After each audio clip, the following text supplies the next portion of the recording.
झारखंड शैक्षिक अनुसंधान एवं प्रशिक्षण परिषद रांची झारखंड द्वारा 11th क्लास के द्वितीयक सांविधिक परीक्षा 2021-22 के लिए मॉडल सेट जारी किया गया है, जिसमें से सेट 1 विषय भूगोल के महत्वपूर्ण प्रश्न उत्तर को हम लोग अध्ययन करेंगे। ध्यान रखना है, इसमें टोटल 19 क्वेश्चन पूछेंगे। क्वेश्चन नंबर 1 से 7 तक जो रहेगा, क्वेश्चन नंबर 1 to 7 ये रहेंगे हमारे 1 नंबर का क्वेश्चन रहेगा।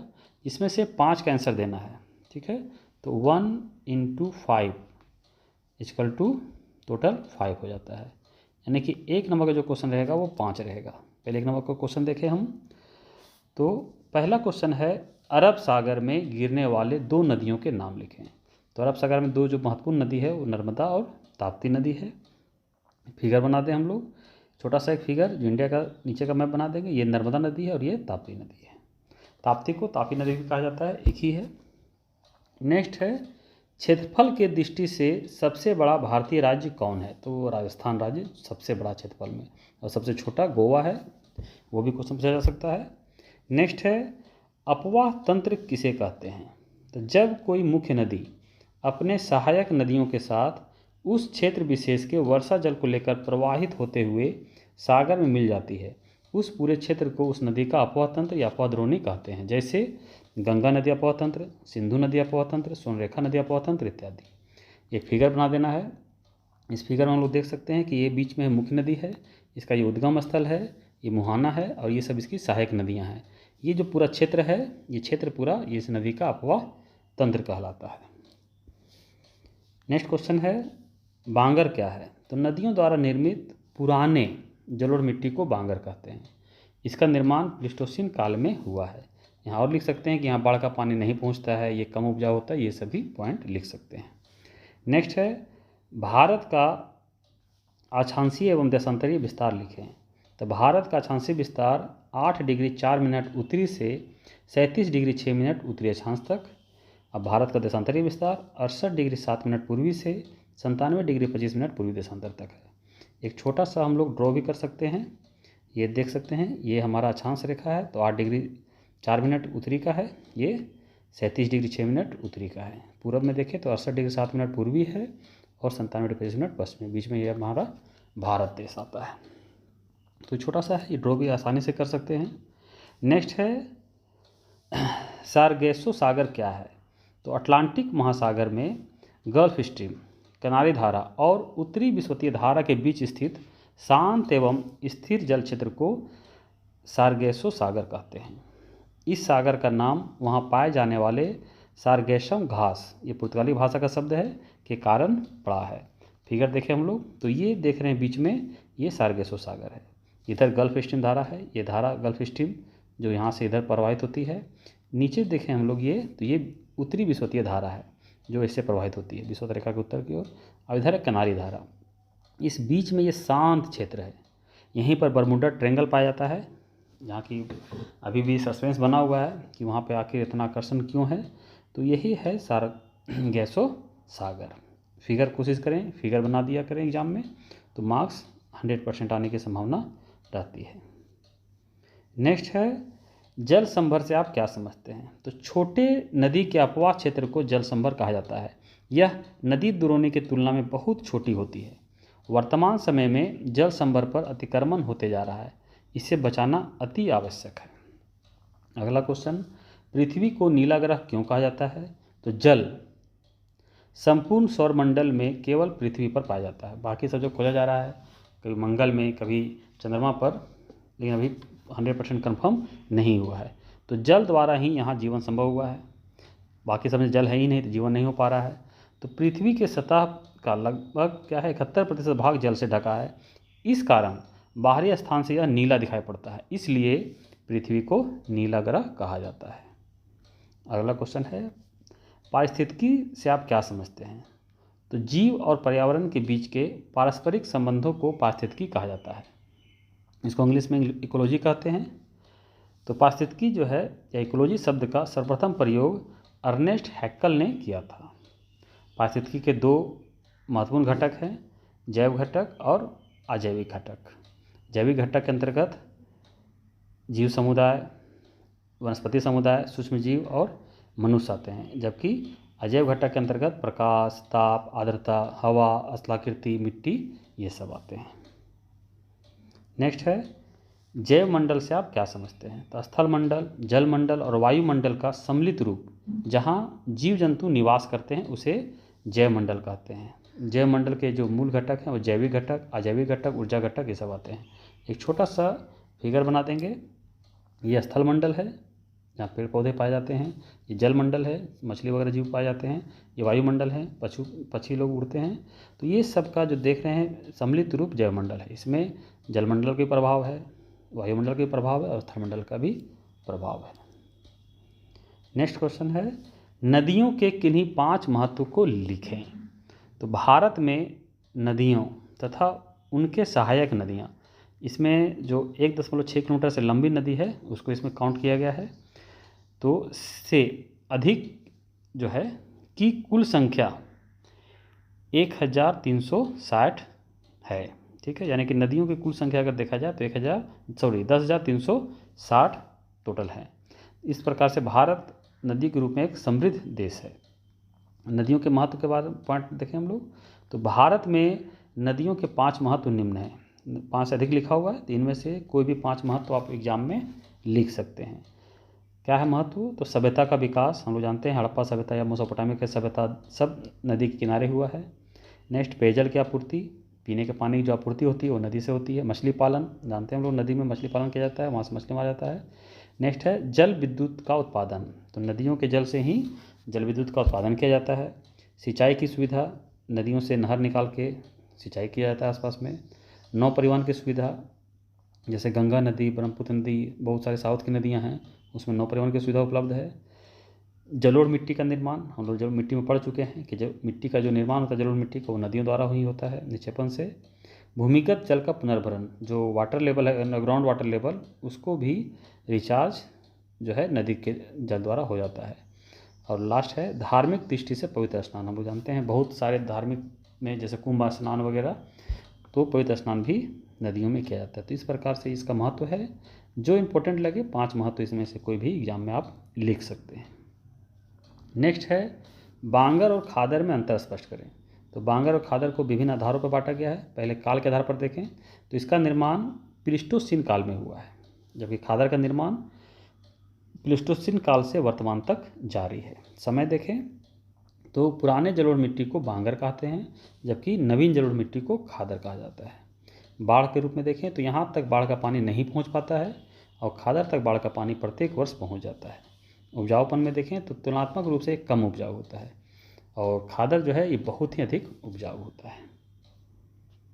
नेक्स्ट देखें समुद्री जल की लवणता से आप क्या समझते हैं। तो समुद्र के जल का भार तथा उसमें घुले हुए पदार्थ के भार के अनुपात को लवणता कहते हैं। साधारण शब्दों में समुद्र के जल में घुले नमक की मात्रा को लवणता कहते हैं। इसे प्रति 1000 ग्राम जल में उपस्थित लवण की मात्रा, प्रतिशत देखें यहाँ 2 बिंदु लगा हुआ है, प्रतिशत में 1 बिंदु लगता है, यहाँ पे 2 बिंदु, यानी कि ये 1000 मात्रा पर सूचित करते हैं, इसलिए यहाँ पे 2 बिंदु लगता है के रूप में दर्शाया जाता है। समुद्र के जल का औसत जो लवणता है वो 33/1000 से 37/1000 के बीच पाई जाती है। विश्व का सबसे अधिक लवणता टर्की के वान झील का है, जिसकी लवणता 330/1000 ग्राम है। ये प्रति 1000 ग्राम बढ़ाता है। ठीक है। नेक्स्ट क्वेश्चन है बायोम क्या है। तो पृथ्वी का वैसा भूभाग जहाँ के समस्त वनस्पतियों एवं जीव जंतुओं की समान विशेषताएं प्रायः एक समान होती है उसे बायोम कहते हैं। जलवायु के आधार पर बायोम को 3 वर्गों में बांटा जाता है। टुंड्रा बायोम, शीतोष्णकटिबंधीय बायोम और उष्णकटिबंधीय बायोम। ये मूल रूप से हो गया। इसके बाद इन्हें वनस्पति के आधार पर कई उपजाति वर्गों में विभाजित किया जाता है, जैसे सवाना बायोम, मानसून बायोम इत्यादि। नेक्स्ट है पारिस्थितिक संतुलन क्या है। इसके असंतुलन को रोकने के महत्वपूर्ण उपायों की चर्चा करें। तो यहाँ से लॉन्ग क्वेश्चन शुरू हो गया है। ठीक है, ये 5 नंबर क्वेश्चन, अभी तक जो शॉर्ट क्वेश्चन था वो 3 नंबर का था, अब ये लॉन्ग क्वेश्चन हो गया। इसको थोड़ा सा डिटेल से लिखेंगे क्योंकि ये 5 मार्क्स का है। तो जीव और पर्यावरण के बीच के पारस्परिक संबंधों को पारिस्थितिक कहा जाता है। इकोलॉजी पढ़ चुके हैं हम लोग, पारिस्थितिकी शब्द का सर्वप्रथम प्रयोग अर्नेस्ट हैकल ने किया था, जबकि इकोसिस्टम यानी कि पारिस्थितिकी तंत्र शब्द का सर्वप्रथम प्रयोग AC टांसले ने किया था। अब पारिस्थितिक संतुलन के बारे में समझें तो पर्यावरण में विभिन्न प्रकार के जीव जंतु, पेड़ पौधे और मनुष्य के आपस में प्रतिस्पर्धा एवं सहयोग को पारिस्थितिकी संतुलन कहा जाता है। प्राकृतिक पारिस्थितिकी तंत्र में स्वतः नियंत्रण की क्रियाविधि पाई जाती है, जिसे हीमोयोस्टेटिक क्रियाविधि कहा जाता है, अर्थात पारिस्थितिकी स्वयं परिवर्तन करके पुनः स्थापित हो जाती है। इसका मतलब कि जो पारिस्थितिकी तंत्र है यानी पर्यावरण है, जो चेंजिंग होता है उसको फिर से रिकवर वो स्वयं कर लेती है। अब क्या हो रहा है, अब पारिस्थितिकी जो है वो असंतुलन हो रहा है। उसका कारण क्या है, तो मनुष्य अपने सर्वांगीण विकास के लिए प्रकृति को इतना छेड़छाड़ किया है कि अब पारिस्थितिकी असंतुलन पैदा हो गया है। इसके असंतुलन के प्रमुख कारण निम्न हैं: बढ़ती हुई जनसंख्या, संसाधनों का अतिदोहन, जंगलों की कटाई, कीटनाशक एवं उर्वरक का अत्यधिक प्रयोग, औद्योगिकरण, नगरीकरण, आधुनिकीकरण, प्राकृतिक आपदा और सहविलुप्तता। सहविलुप्तता मतलब समझ लें कि कोई भी एक जीव अगर विलुप्त होता है तो उससे संबंधित जो दूसरे जीव हैं वो विलुप्त हो जाएंगे। जैसे अगर शेर हिरन को खा रहा है तो हिरन अगर विलुप्त हो जाए तो शेर को भोजन नहीं मिल पाएगा तो वो भी विलुप्त हो जाएगा, यानी कि एक दूसरे पर जो आश्रित होते हैं वो विलुप्त हो जाते हैं। प्राकृतिक आपदा में जानते हैं बाढ़ वगैरह जब आता है, सूखा, भूकंप, उससे भी पारिस्थितिक असंतुलन उत्पन्न होता है। तो ये दो जो है इंपॉर्टेंट कारक में से आते हैं, बाकी सभी जो कारण है उनके द्वारा असंतुलन पैदा होता है। अब आते हैं इसके नियंत्रण के उपाय। पारिस्थितिक असंतुलन के नियंत्रण के उपाय। प्राकृतिक कारणों से हुए असंतुलन को पारिस्थितिक तंत्र अन्य भाग में परिवर्तन करके संतुलित कर लेती है, लेकिन मानव द्वारा इतना व्यापक परिवर्तन कर दिया गया है कि यह प्रदूषण का रूप ले लिया है। इसके असंतुलन को रोकने के महत्वपूर्ण उपाय निम्न हैं। तो क्या क्या उपाय हैं देखें, तो जीव जंतुओं एवं पेड़ पौधों का संरक्षण, जैव विविधता वाले क्षेत्र में प्रतिबंध, यानी कि जहाँ सबसे अधिक जैव विविधता है वहाँ पूरी तरह से प्रतिबंध लगा देना चाहिए, ना कुछ जा सके ना वहाँ से आ सके। ठीक है, वहाँ के पेड़ पौधे काटना, जंगली जानवरों को मारना, दम कठोर प्रतिबंध लगा देना चाहिए।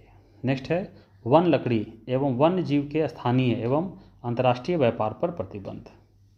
नेक्स्ट है जीव जंतु एवं पेड़ पौधों के मूल आवास का संरक्षण एवं प्रतिबंध। जो मूल आवास है उनको संरक्षण देना चाहिए और वहाँ पर पूरा प्रतिबंध लगा देना चाहिए कि कोई जा ना सके, कोई उसका हानि ना पहुँचा सके। नेक्स्ट है वन एवं वन्यजीव संरक्षण के कानून का कड़ाई से पालन हो रहा है, लेकिन थोड़ा सा और कड़ाई इसमें करना चाहिए। वृक्षारोपण, जैविक कृषि, जनसंख्या नियंत्रण, ये बहुत इंपॉर्टेंट कारक है। जितना ज़्यादा जनसंख्या होगी प्राकृतिक उतना नष्ट होगा। नेक्स्ट है प्रदूषण रहित उद्योग की स्थापना, और लास्ट है आम नागरिकों को पारिस्थितिकी तंत्र के संरक्षण के प्रति जागरूकता। नेक्स्ट क्वेश्चन, भारत के प्रमुख भौतिक विभागों के नाम लिखें और इनमें से किसी एक का विस्तृत वर्णन करें। तो इसका भी अध्ययन हम लोग कर चुके हैं पहले, एक बार रिपीट करते हैं। भारत एशिया महादेश में स्थित है।